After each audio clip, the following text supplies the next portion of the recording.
Good morning mga katribo. It's Wednesday, November 15, 2023, and welcome to another episode of Daily Tribune's Straight Talk, where we discuss important matters to each of us. This is Gigie Arcilla. Good morning, Gigie. Good Good morning. morning, Tribu. I am Chito Lozada. We are live on Daily Tribune's Facebook and Tribune now on YouTube.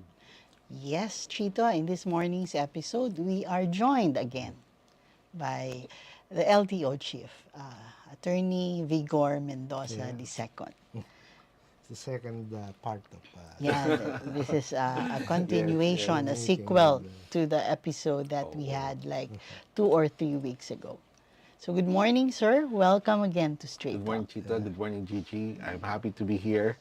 Pasensya na last week, medyo topsy-turvy schedule, but I'm glad to be here today. Yes, okay lang yun, sir. At least ngayon, meron kayong announcement na kung last week tayo natuloy, wala yung Wala pa. announcement na yun. Nako. So, Kaya kung announcement ang habol natin, baka hindi pwedeng part 2, baka may part 3, part 4 pa.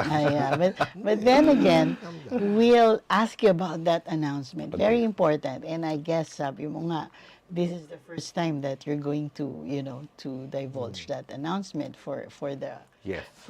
all the registered car owners or Yes. non-registered car owners. It's rather very controversial. Oo. So, umpisahan na natin. So, actually, it was a developing story, that Dermalog issue, Yes. that portal, the LTMS. So, marami tayong nakuha, ano yung background of that project. So, can you provide some updates about that? Well, finally, we have a meeting with Dermalog this afternoon. Yung ating MID will sit down with them and then they will go one by one dun sa mga DICT findings na sabi ng DICT, may pagkukulang on the part, not only of Dermalog, including LTO, so that we can work together and implement 100% usage of the new system, which LTMS. No? Yun talaga ang gusto natin, yung magamit itong the computer system, which government has already paid for. So we're there already. So I'm so happy that we're sitting down with them. They have Finally. given time to us. Oo, para For maisa-isa so na, no? many years. Yeah, it's been a while, but I think we are getting up to 100% usage. As we said, our target is end of this month, no? And so that's where we're going to. Maraming challenges along the way, no? I think we're in our last mile. So wala lang bibitaw, no? Everybody, if we do each other's work, no, we help each other out. I'm sure we'll be able to iron out all these little problems here and there. So what did you tell the German? The foreign contractor to convince them to talk. To sit down. I think they just wanted to bring in more of their technical people here because most of the problems are technical, no? So we just waited for their technical people to come and then sit down na kami, no? We'll also be addressing the 145-page report of COA. We will give them a copy of this, no? May mga, So, mahaba-haba. si DICT, may mga listahan siya. Si COA, may listahan rin, no? So, but when I read them, it's not as if they're insurmountable, no? As long as all of us work together. In end of the day, government must take possession and control of the computer system, which it paid for already. So, I guess it's going to be a long meeting. Yes. That's why I went here. Puro problema doon eh. So, medyo ma-relieve. No, yung- it's so technical, they don't need me there, no? So our MID, our technical people are there to work things out. Alright. Well, sinasabi niya, attorney, mga ilang percent pa ba yung ano? Konti na lang, no? Our Deficiency. main issue are those tatawag nila NRU or new registered units, no? Yung bagong bili, no? There's some problems there, principally because of the linkage between the Bureau of Customs and LTO. Under our LTO IT system or the old system, nakalink kasi ang LTO with Bureau of Customs. That's why it's easier for manufacturers, importers to transact kasi linked na eh. Whatever document they file with the BOC is transmitted to LTO through this electronic linkage. under LTMS, wala pa yung linkage na yun. Although, provided for in our contract, yung the linkage with other government agencies. No? So, that's one of the things we will ask definitely our partners, no? Dermalog, tapusin na natin itong kontratang to. Whatever is lacking, like that linkage between Bureau of Customs and LTO. And the linkage between their dermalog system and Stratcom. Kasi meron parang gumagamit ng Stratcom. What we'd like to do is the database of Stratcom, which has been turned over to us already, including the source codes, as well as the database of Dermalog under our LTMS. No? I-turn over na sa amin together with the source codes so that we can merge the data together. No? And that, so regardless of whatever system your vehicle was registered into, it doesn't matter anymore. Na-migrate na siya. Pag nag-merge kasi yan, yung dalawang database na yan, we can get the benefit of the old database, which is historical, and then yung moving forward database, which is the Dermalog or LTMS database. No? Critical sa amin yan, that we are able to manage, handle it on our own, this entire database, including the data center, no? At saka yung backup system in case of natural disasters. All this is part of our contract, and all this we want in place. May redundancy rin. Yes, kasi in the event na may mangyari, no, kailangan may backup tayo. Bihirap naman walang backup eh. And it's one of the most complete, no, database with biometrics lahat yan. Sayang naman, uulitin na naman natin lahat yan. So we really have to have the disaster recovery system. So that is one of the topics that will be discussed later on. So everyone keeps their fingers crossed, lalo na of course yung sinasabi mo na the one yung sa examination that to make sure that the applicant is really the person who is taking the exam. We already have identified 175 change orders or variations, one of which the exams, no? Kasi nga nagrereklamo yung mga ating mga drivers to be, no? Kukuha silang exam, tapos ang question, they're applying for a sedan type vehicle, tapos ang question tungkol sa truck. And naturalis, babagsak sila ng exam, no? Or kung tungkol sa motorsiklo, bali ba nila kung anong yun? So, we really have to, it's a random questions yan eh. But masyado namang random, di ba? If you're applying for a truck or a heavy duty vehicle, dapat may kailangan ibang set of random questions. So, that's one of the variations. I remember when I took my online exam, puro motor yung ang questions. Pasado ka naman. Pasado na. Galing. That's why I got my 10 years license. Congratulations. So anyway, sir, so we moved to, magandang update yan about we're that. really very optimistic that the meeting Wala today. namang magiging bagong expenses sa LTO. I hope not. Precisely why we want to do this is that if government now takes over the entire system, whatever variations that needs to be done, gobyerno na lang gumawa. Anyway, we have a lot of partners. This is not just LTO, no? It's an action on all government approach. So we are coordinating with the ICT, we're coordinating with DOTR, no? So that the skills, the expertise needed to run this entire system by government are all there. So, Chito, siguro, tanungin na natin si ASEC about this, the greening, ibig sabihin na environmental na aspeto ng, lalo, papasok dyan, of course, the PUV modernization, although it's with LTFRD, but then again, LTO pa din naman ang nagbibigay ng, the registration of these vehicles. Ano na po ba yung status? Kasi medyo na-stall siya because of, hindi pa siya natutuloy, although it was already, approved back during the previous administration. But then na-stall nga siya because maraming issues, maraming debates about, how, the ordinary drivers can procure, modern jeepneys. So, sa punto po on the part of the LTO, how do you make sure, of course, there's the smoke emission test, na itong ating mga sasakyan that are, on the streets are, environmental friendly? Alam mo, very timely. We just had a meeting yesterday on this, no? And it's the accrediting committee. This is DOTR led. No? Tatlo po kami dyan. LTO, the Undersecretary for Legal of DOTR, and the Assistant Secretary for Road and Infrastructure. Tatlo po kami dyan. And I requested this committee that we need to be very strict now with roadworthiness.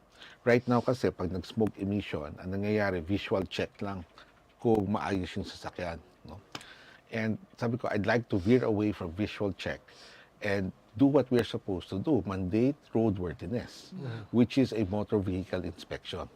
Kasi we have, in Metro Manila, we have two of those, no? But both infrastructure are not working well. No? So sabi ko, we will have to, in the meantime, outsource or tap the private sector for this, but monitored by LTO.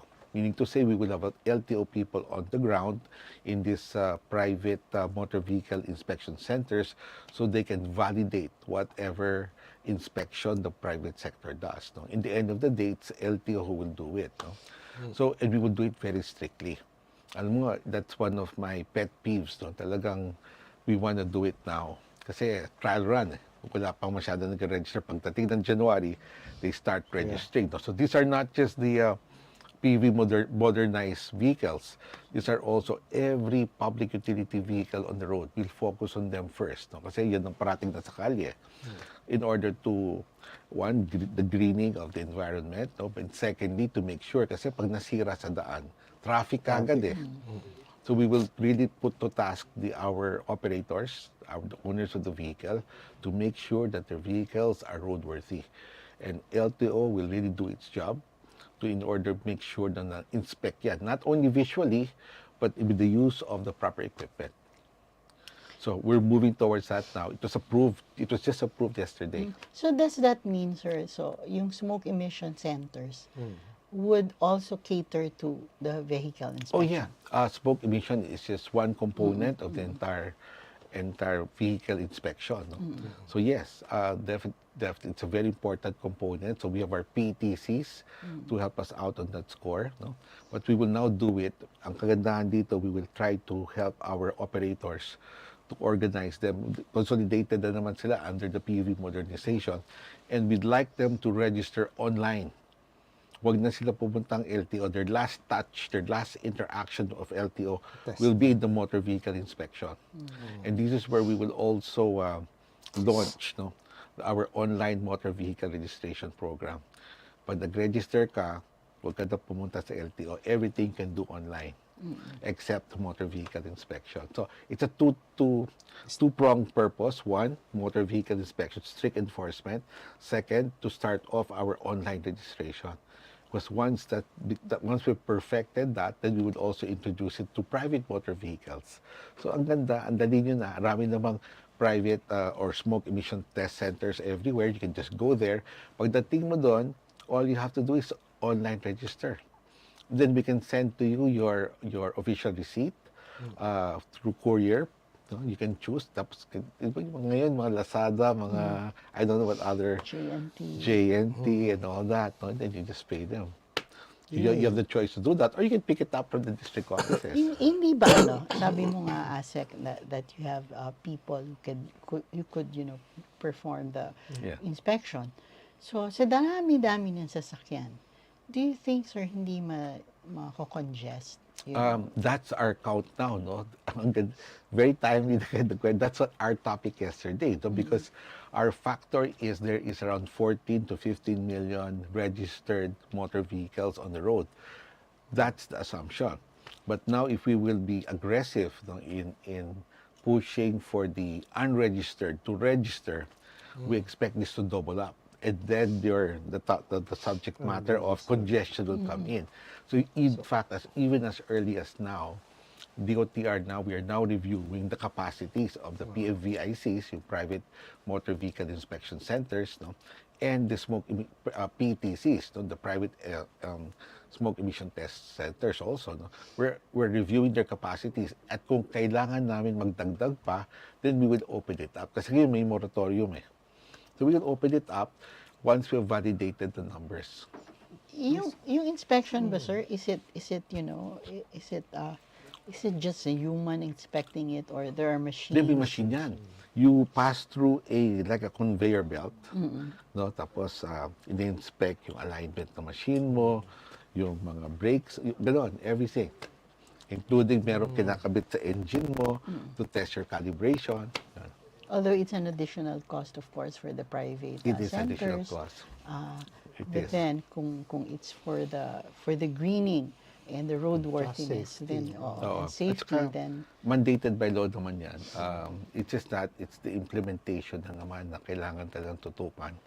Our job with the LTO is to make sure it's complied with strictly, no? Hindi yung non-appearance. Di ba? Uso yan. Babayaran na lang nila, they will not appear anymore, no? So we are coordinating with our IT providers to make sure na may picture yan sabay dong testing Then the picture and the testing is uploaded to our computer Portal. system, the LTMS, so that all the data of that vehicle naka-upload na. So wala yung manual tapos dudoktorin yung may resibo. wala kumbaga. yan, oo.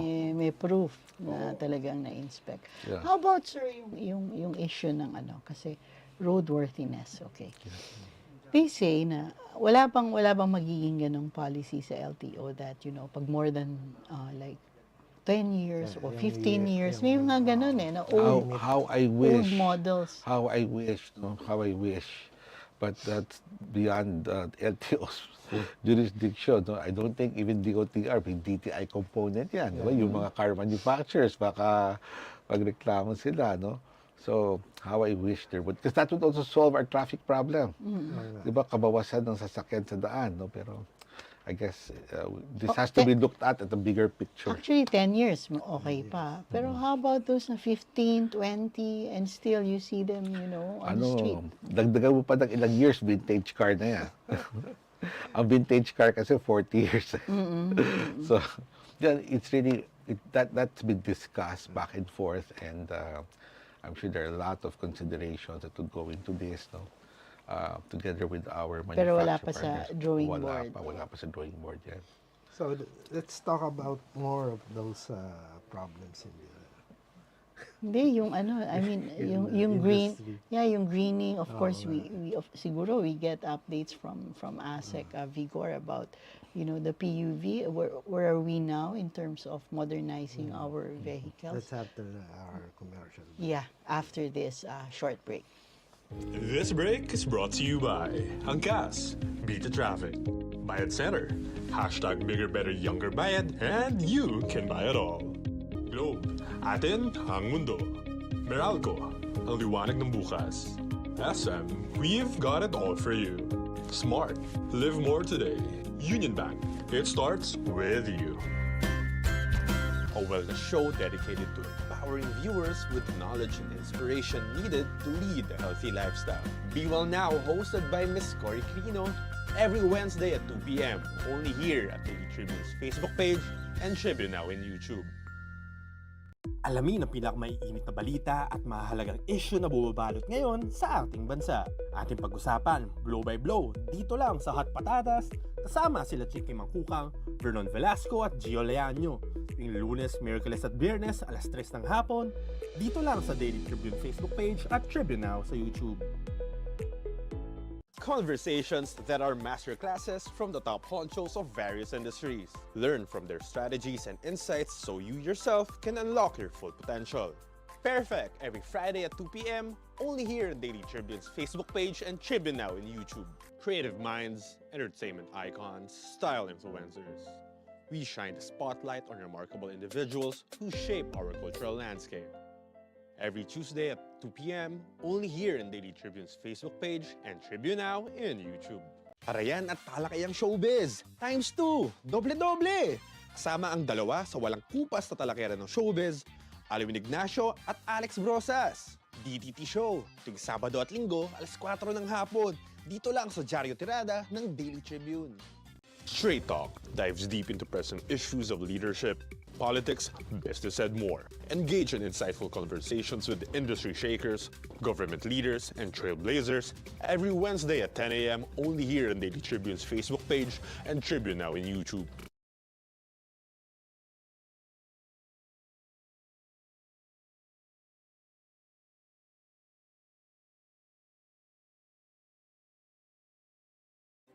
Yes, before we ask our very um, apt questions and timely questions for ASEC Vigor. So, mga tribu, be one of the lucky winners of Casino Filipinos Paskong Big Time Bingo Milyonario this Oh, coming ikaw December yan. 10, Oh. Sunday at 2 p.m. at the ballroom of 6th floor of the floor. New Coast Hotel in Manila. Saan ba niya yung New Coast Hotel? Puntahan mo? Baka Interesado manalo ako ka, dun sa baka maging milyonaryo ka. 6 million. Pagbalik mo. Alright, so back to ASEC Vigor. So, etong ating mga daan, traffic na nga, and then sabi mo nga, nabanggit mo kanina, ASEC, that, you're pinag-iisipan nyo ano yung mga policies sa dumadaming mga At yung mga scooters. e-vehicles sa ating... Part of the greening, di ba, is Oo. promoting electric vehicle. Yeah. The president is very bullish about with this. Yeah, but then sobra naman. And you see them on the major thoroughfares. Wala kaming problema dun sa mga four-wheeled vehicles manufactured, the issue of safetyness. So we've seen now a lot of car manufacturers bringing in electric vehicles as compared to, let's say, just a few months back, wherein you can only count the manufacturers na may electric vehicle in their stores. No? Ngayon, halos ang dami, almost every week, pinag-apply na permit with the LTO in order to bring in their electric vehicles. No? Both for private use and for public utility use. No? But we are a bit concerned, though, of the scooters. Kasi under the law, lahat ng mga motorized vehicle should be registered with LTO. But the policy in play is that if the speed of the vehicle is less than 25 kilometers per hour, no need for registration. So we are now reviewing this because it's not a question of just speed, no? Yung 25, kasi sa EDSA for one, no? Hindi mo naman nakaka 25 kilometers per hour dyan during daytime, no? And then we see the scooters coming in, no? And sometimes driven, one time I saw driven by a very young-looking gentleman, no? Ang biglang concern ko, paano kung minor pa yan? Yeah. No, although he had the helmet and all that, no? But we're now reviewing it if these equipments are used in major thoroughfares, no? We might have to have it registered, and more so, yung mga drivers would have to secure a driver's license. So kung below 16 years old and 18, no, ganyan, talagang hindi pa po pwede. Major thoroughfare pa at that, no? So this is something we're now reviewing. Siguro we're doing our public consultation with the EV manufacturers, with the road safety groups, no, and getting their opinion on the matter. But I guess it's a bit no-brainer, no? I don't think any parent would want their children driving a scooter along EDSA, no? Kahit naka-helmet yan. Them? No? Can you arrest them? Under Republic Act 4136, the law creating LTO, no, we can apprehend, we can arrest, and impound the vehicle, no, for not being registered. But yun ang aming babantayan ngayon. No? This includes electric bikes, no, coming in also. No, the law is there, except that pag below 25 kilometers, inaccept namin. There was a former policy memorandum that allowed these electric vehicles that Not to be registered. that operate less than 25 kilometers per hour, no, not to be registered with LTO. But now that's now under review. We'd like to rethink. What will you impose when you arrest them? Meron yan, impounding, tapos merong penalty yan. Either cancel. What's the charge? Kung walang lisensya yan, ang pinaka administrative charge is on the license. So if the person is not licensed, on the administrative side, we cannot charge anything, no? Pero meron yang for our Republic Act 4136 as a penal clause, no? Any violation on the various provisions of the law, merong criminal aspect, we would have to charge in court. Pero kung minor yan, ibang usapan na naman. No? So it's going to be a backlog, sir. Kasi ang dami ng mga e-vehicles na precisely. nasa We don't want to curtail the industry, the growth of the industry. We don't want to be the bottleneck. We don't want to be the reason why electric vehicles will suddenly clamp down because of over-regulation. No? If ever we would require them to register the unit and secure a driver's license, we will make sure that the registration process is smooth and easy. Again, hopefully online na lang. Question ko lang, Asek. May estimate ba tayo how many e-vehicles? Ano ba yung mga kino-consider na e-vehicles? The four wheels? Four wheels, everything. Two wheels, the three wheels. Yeah. How about yung parang Yung surfboard. Oo, Nakita ko. yung nakatayo. Is it also an all of electric that. vehicle? The estimate is that there's around 15,000 of this right now, running around everywhere. But only around 4,000 is registered with the LTO. Karamihan dito yung kotse na electric vehicle. So, but as I said, part of the mandate of the LTO are any and all motorized vehicles being operated on the road. No? Whether it's national road or local road, the law does not distinguish. So, amin dito, we just have to do the dialogues with the local government units. Marami dyan sa LGUs na inaalaw ng mga nila na tumakbo inside the villages, no? Pero you see them outside the villages, pupuntang palengke, yun ang gamit, dadaan sa sumulong highway, no? Main thoroughfare. Some are seen in Marcos Highway, the bigger roads. So this makes us concerned. Exactly, no?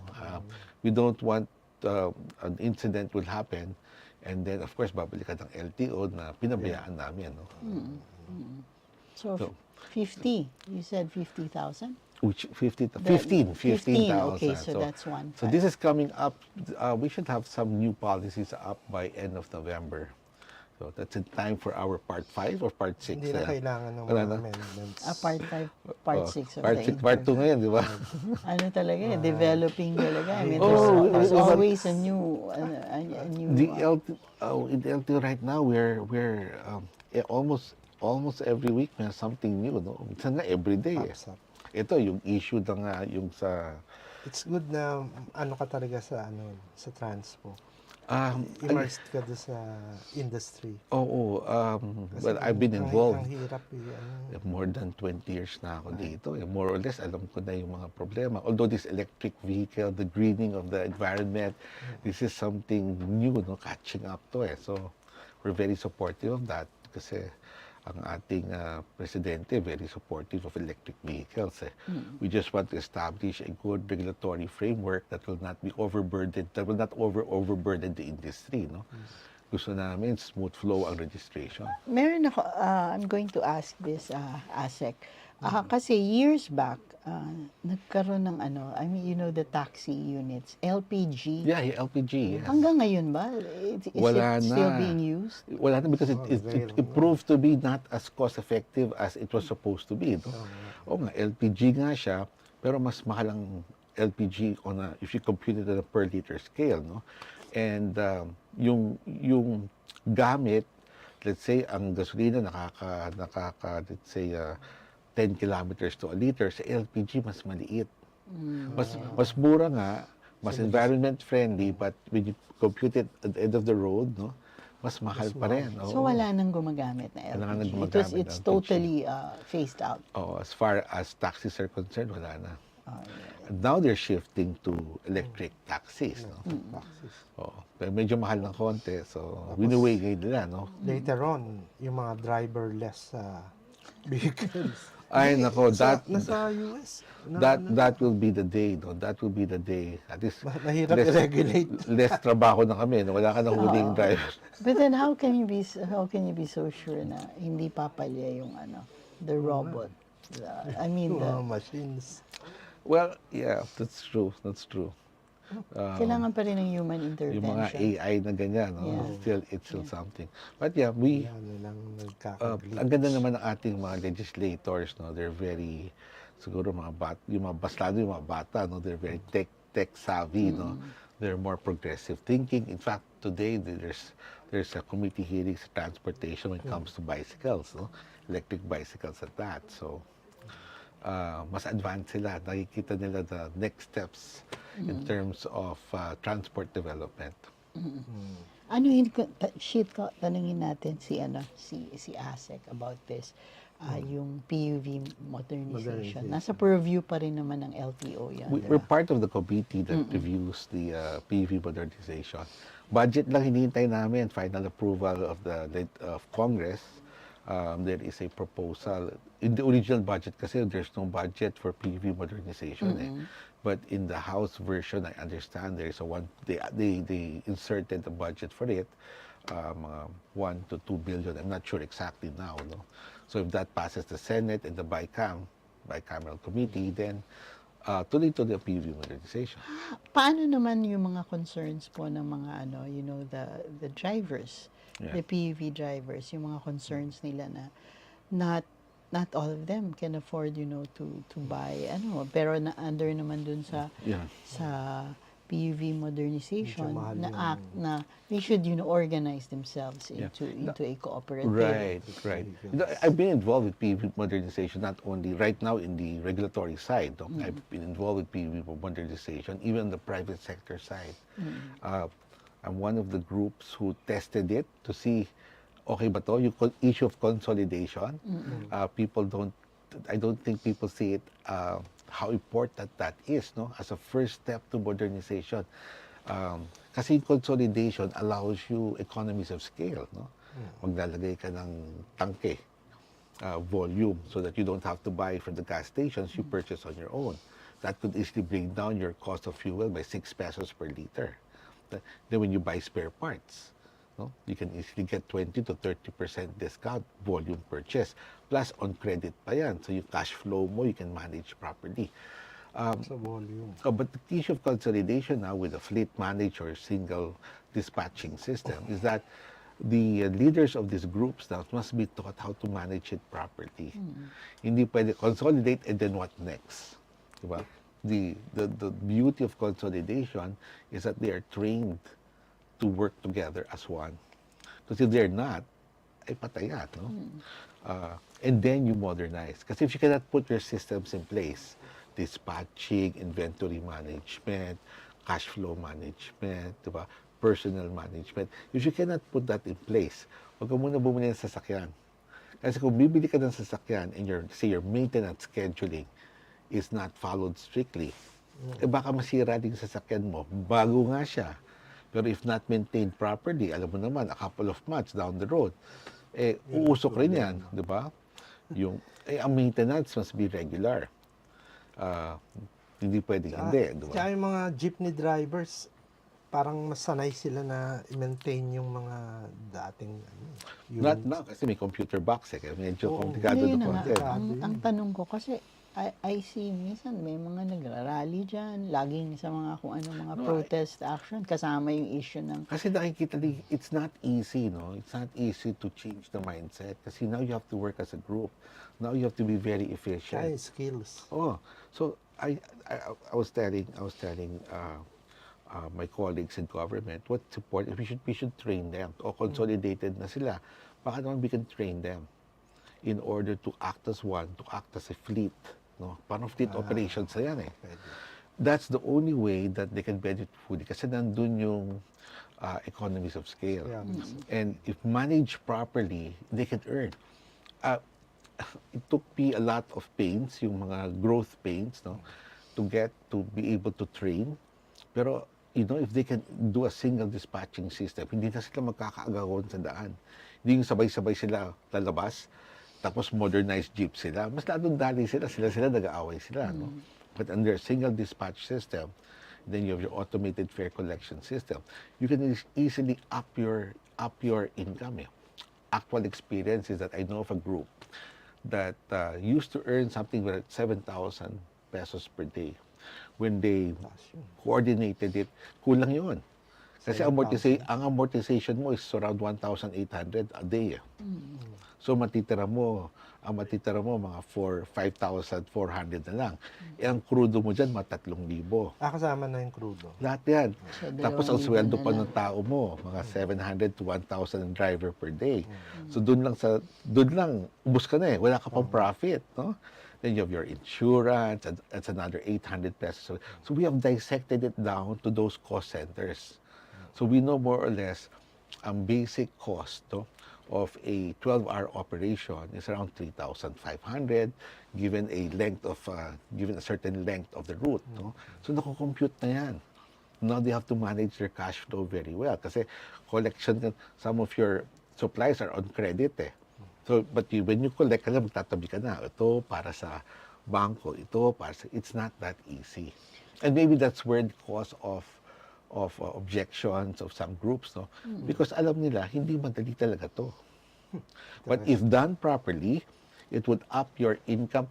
Yung kilala ko, yung 7,000 nila, naging 9,000.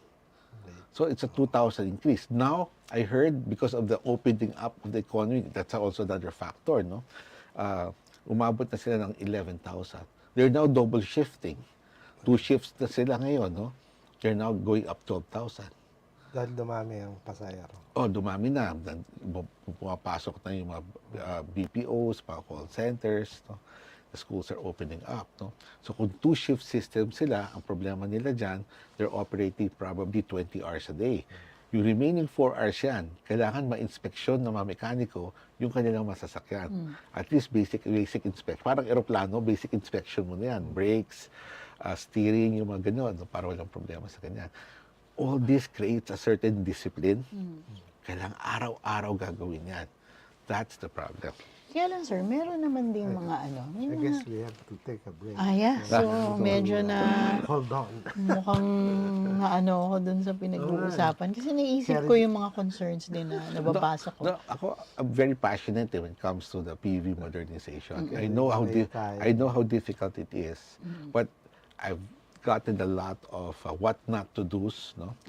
Now, it's just what to do na lang. Ang gusto ko lang magturo nito sa mga Tuturo ba? Ngayon, hindi na muna kasi... Yeah. So, balikan natin si ASEC Vigor tungkol dyan sa PUV modernization. We'll be right back after a short break. This break is brought to you by Angkas, Beat the Traffic, Bayad Center, hashtag Bigger Better Younger Bayad, and you can buy it all. Globe, atin ang mundo. Meralco, ang liwanag ng bukas. SM, we've got it all for you. Smart, live more today. Union Bank, it starts with you. A wellness show dedicated to empowering viewers with the knowledge and inspiration needed to lead a healthy lifestyle. Be Well Now, hosted by Miss Cory Crino, every Wednesday at 2 p.m. only here at Daily Tribune's Facebook page and Tribune Now in YouTube. Alamin ang pinakamaiinit na balita at mahalagang issue na bumabalot ngayon sa ating bansa. Ating pag-usapan, blow by blow, dito lang sa Hot Patatas, kasama sila Chicky Mangkukang, Vernon Velasco at Gio Leaño. Yung Lunes, Miyerkules at Biyernes, alas 3 ng hapon, dito lang sa Daily Tribune Facebook page at Tribune Now sa YouTube.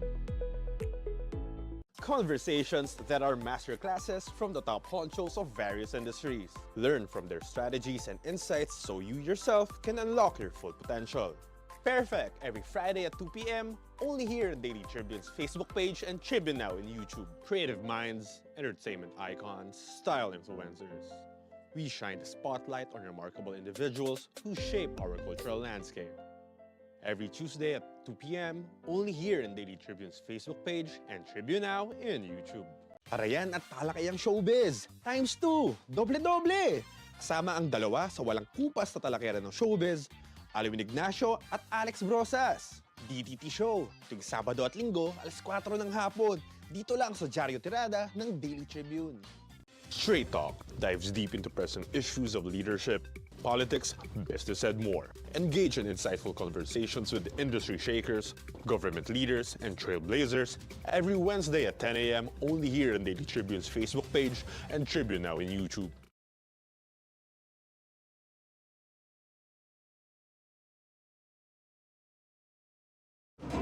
Yes, we're still with ASEC Vigor of the LTO. So, ASEC, Yes. last question ko on the PUV. Last question na ba? Hindi, sa PUV PUV, pa lang. okay. Yeah. So, yung question na yon is concerns din ng Yes. ng Yes. ng mga drivers which Yeah. I mean nababasa ko. parang there are those who do not want to let go of their vehicles.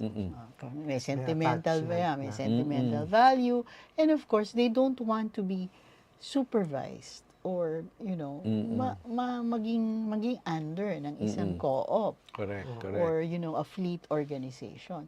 So I mean, marami-rami din yan. And then, the idea that you were telling us is, I mean, you're going to teach them, to manage their finances, the operations and all. How about this, ito yung mga skeptics or meron mga talaga na solid na they do not want the modernization. So how would you go about, changing the mindsets of, this, ayaw ng, who are against it? Ako, papiramang I would lend them vehicles, modern vehicles, and tell them to run it. How do you do that? Oh, at least range better. Maybe one of the suggestions I've tossed to government is government na lang bumili ng sasakyan. That was a model under the Marcos administration before, yung Manila, Metro Manila Transit Corporation, diba? What happened there was that government bought the buses and leased it out to consortium of bus operators. Maybe we have to tweak that a bit because medyo it did not work that well, no? But the concept is great, especially for jeepneys now that they have a problem in purchasing, di ba? Huwag ka na mag-purchase. Whatever money you have, gamitin nyo sa operations. Kasi hindi lang naman capital outlay eh. You still have your operating expense, yung initial days nyo of operation. So, kailangan mo pa ayusin yung garahe mo, gano'n, no? And then you just lease the vehicle to government. At least, wala ka masyadong perang dinalabas. Diba? So, if government has 1.6 billion, how many vehicles can government buy? Paupad, especially to the skeptics. Because then and then, hindi naman sa ayaw nila mag-modernize, di ba?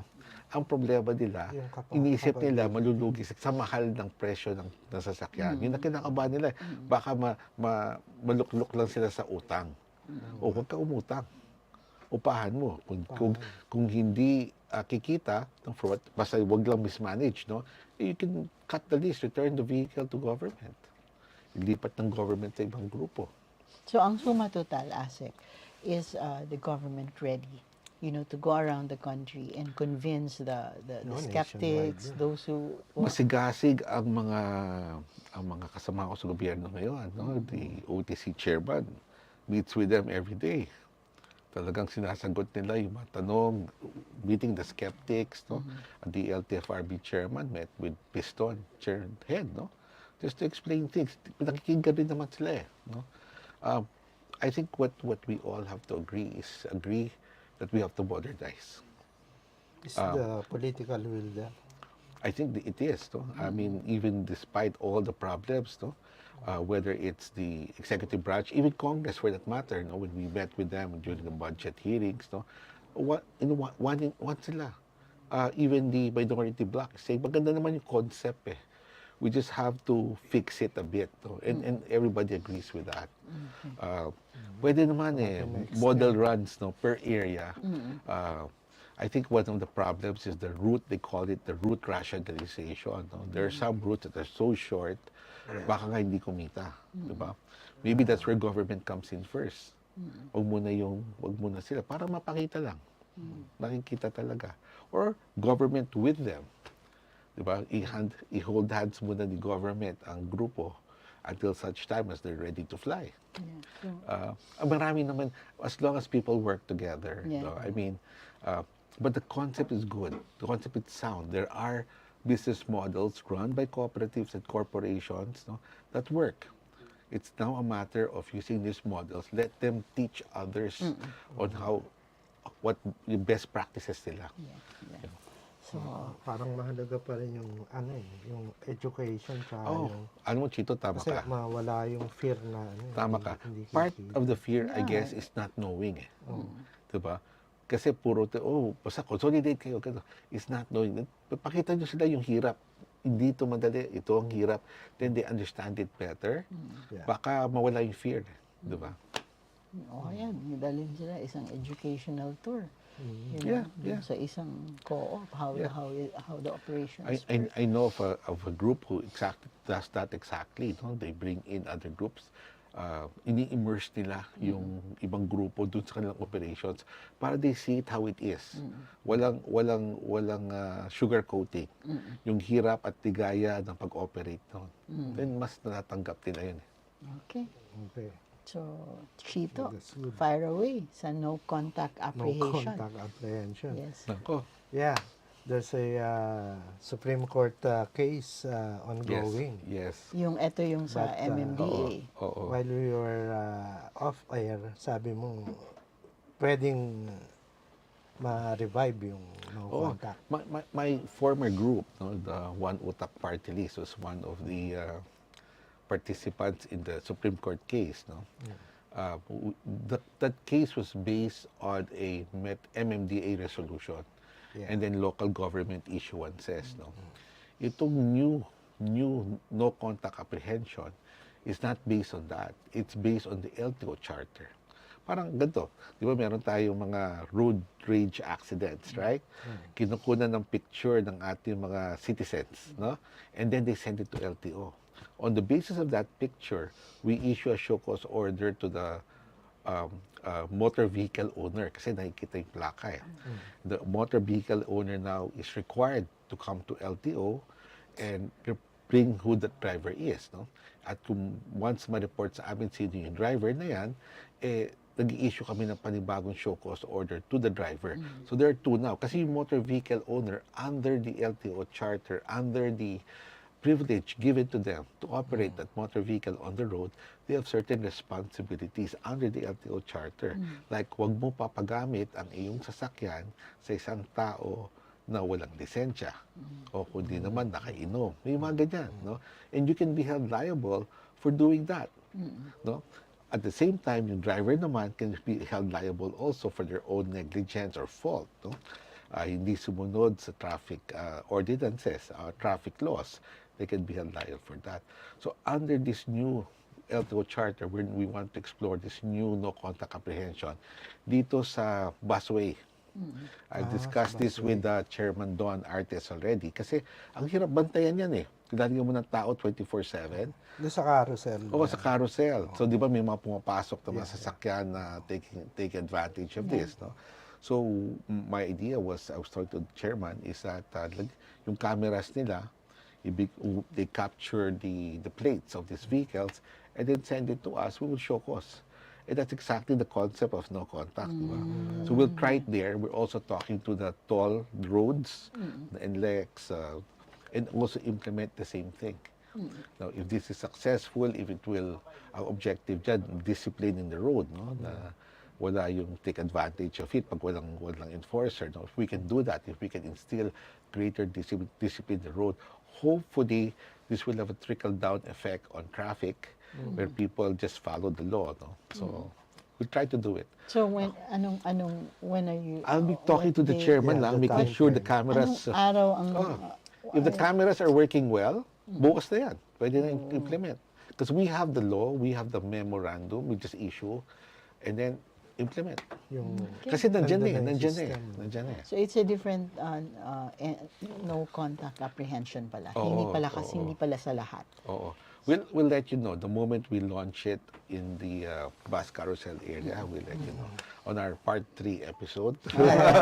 So, ano pa... May part 4. Oh, Yeah. tingin ko nga. Ito, palagay ko, ito na. This is the time, Chito, Yeah.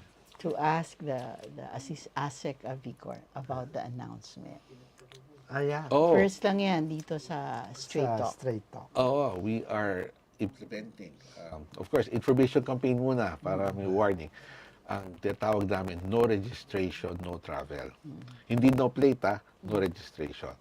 Because all vehicles operating in the law pursuant to Republic Act 4136 must be registered. Pag hindi ka registered, you have no business using your vehicle on the road. Pag ikaw ma-apprehend that it's not registered, hindi ka lang mahuli for traffic violation, which is the use of that vehicle.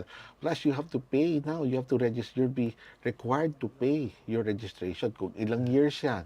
No? Plus penalty. No? So, we're also Ang dami crafting... yan, Gia. So, we are also crafting no specific person intended. Gigi. But we're also crafting a policy in play that would create a discount. No? If you voluntarily, nagpaparinig ba? Voluntarily register your unit, no? Meron kang discount. Ayaw mo nang Diba? kailangan. So, Yun naman pala. kung 5 years ka na hindi nag-register, you will not have to pay for the entire 5 years. So that will all, we will also come out with that. We're just clearing up the policy with our finance. No? What we hope to gain here, Gigie Chito, no? Aming record, and I'm not sure if it's accurate because maybe some of the vehicles sira na, no? Out of around 34 million, 14 million lang ang registered. So there's a 20 million missing in action. 20, more than half. 20 million. Yeah, more than half, no? 71% of that are motorcycles. 29% lang ang motor vehicles, yes. So, assuming kahit kalahati na lang natin, if we're able to convince or register 10 million of the 20 million, that would result to additional around 10 billion in government revenues. Naghahabol pa naman ng LTO ngayon. Medyo we are behind dahil yung aming lisensya. No? Although, baka may up-to-date na ako dyan. May update ako next week in our part 4 doon sa lisensya natin. No? Pero 10 billion additional revenues. No? So, I mean, marami ng social services that can be generated from there. So, parang tulong na rin ng LTO sa ating national government, no? Sa ating administrasyon para magawa yung mga social services required. Kailan mag-i-effect po ito, ASEC, itong Dito sa Florida Street, Ngayon na. ngayon na. isa lang yun out of the 20 million? Aba, it starts with one step, di ba? One vehicle at a Kailangan time. may Si sample Gigi lang. kinakabata. Kailangan may No. sample We'll do first, similar to what we're very thankful for this opportunity kasi parang announcement na namin to the world, to our motorists, i-register nyo na. No? Anyway, we'll come out with a discount system. Have you set a deadline for that? We just have to beat our regional people this week. We're targeting maybe Monday at the latest Wednesday next week. And Go hopefully there. before the year ends. Oh, this will be this is our way of doing a catch up with our revenue targets, no? So talagang until year end to. Okay. So huwag na natin paabutin sa Pasko. So 20 million and then 10 translates to 10 billion. No, we know 20 million More is than the unaccounted for motor vehicles. Yeah. We're hoping we can do around 10 million of that, All right. and then hope to generate around 10 10 billion pesos. in additional revenues So for our half of national the government. 20 million. Yes. Parang luluwag ang traffic by the time na. Ay, Pag nahuli yung mga kalahati. no no traffic. registration, no travel. So, meron pang palugit ng ilang araw. Gigie. Hindi talaga pwede. Sino mag-enforce? LTO, mag-enforce that. Of course, we will ask help from our MMDA, other traffic Oo nga, enforcers. konti No? lang Sa region, sa urban centers, mas mahirap kasi mas congested. No? But we will put up LTO checkpoints. No? So, remember, 71% of Checkpoints these are motorcycles. We've already coordinated also with the The police. Motorcycle Dealers Association, with the car automotive dealers also, para makuha yung data bank ng mga nabentahan nila for the last 5 years. We will cross-compare it with our registered vehicles. O doon namin malalaman kung sino pa ang hindi nagre-rehistro. Kaya mga smuggler. Oo. Doon din malaman. Kasama na yun. Kasama na yun. So, ayun. Ang dami nating na-tackle. Tsaka kulang Talagang, pa eh. Kulang pa. Warp Marami pa. speed. Yung iba, work in progress. yeah. So, we Siguro- look forward to that. Siguro in attorney. 2 weeks' time, we have something positive to report on our driver's license. Lalo na yung sa And Denmark. also, of course, the LTMS. Yes, hopefully everything is resolved this afternoon. There is a timeline in correcting certain deficiencies, kung ano pa kulang, so that by end of November, we go 100% Yeah. LTMS. Nandun na yung ease of doing business online. Yes, All right. exactly. So, You can- ASEC, Yeah. your parting words Parting to words. Arca So, Tribune. yung ating mga motorista na hindi pa nakapagrehistro, kasama na yung kaibigan ko rito. Magrehistro na po kayo. Sakol na naman. Huwag yun na hintayin na mahuli kayo. Anyway, we're coming up with a discount system. No? We will announce that also very, very soon, within the week. Take advantage of it. Because this time around, we really mean business. Nationwide po ang implementasyon na to. Business. Yes. So please lang po, let's help each other out. Let's help our government to bring in the necessary social services to our people. At konting bagay lang to para sa inyo na irehistro na ako para wala na akong abala sa daan. All Okay, right. well said. Thank you. Thank Very you. well said, Processing ASEC line. Vigor. Thank you so much Thank for you. Thank being you for the again with opportunity. us. Thank you for the And, opportunity.